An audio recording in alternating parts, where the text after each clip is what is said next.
işlerin zorluktan ibaret. Sen gelsen partiye yavaş yavaş yapsan, yarını devam etsen.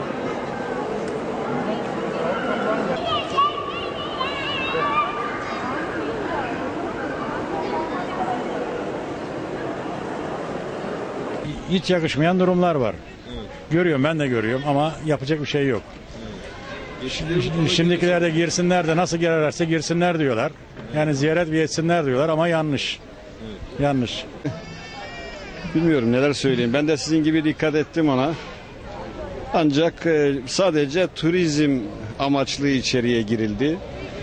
İslami edep ya da İslami gereklerden habersiz, kot pantolon, ayağı çıplak, başı açık. Erkeklerimiz de öyle. Sadece bayanlar değil, çıplak ayakla bizim bu güzel yerlerimizi dolaşırlar. Burası da büyük bir yer. Her insan da buraya çok da hesapla mı gelmiyor? Ne için?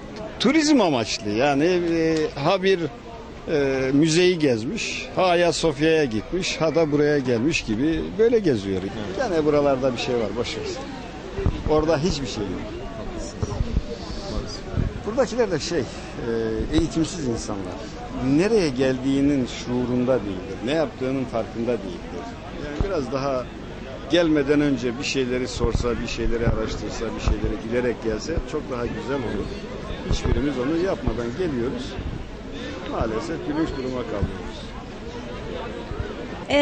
Avrupa ülkelerinde kiliselere girerken örneğin Roma'da çocuklarımız tatile gittiğinde söyleniyor, sakın şortla girmeyin. Askılı şeylerle sakın girmeyin diye özellikle söyleniyordu.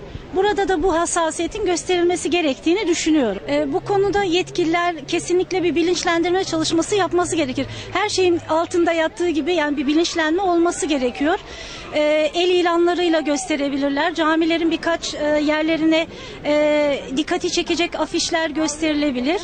Ama camilerin girişinde de bu hassasiyetin ne kadar önemli olduğunu, buna hassas olduğumuz belirtilebilir diye düşünüyorum. Caminin böyle kullanılması, ne bileyim yatıyorlar işte uygunsuz kıyafetlerle giriyorlar.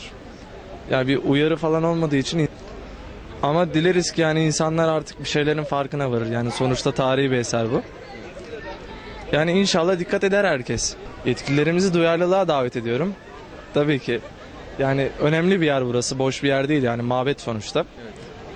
Yani insanların da daha dikkatli olmasını düşünüyorum. Yani camiye saygısızlık oluyor.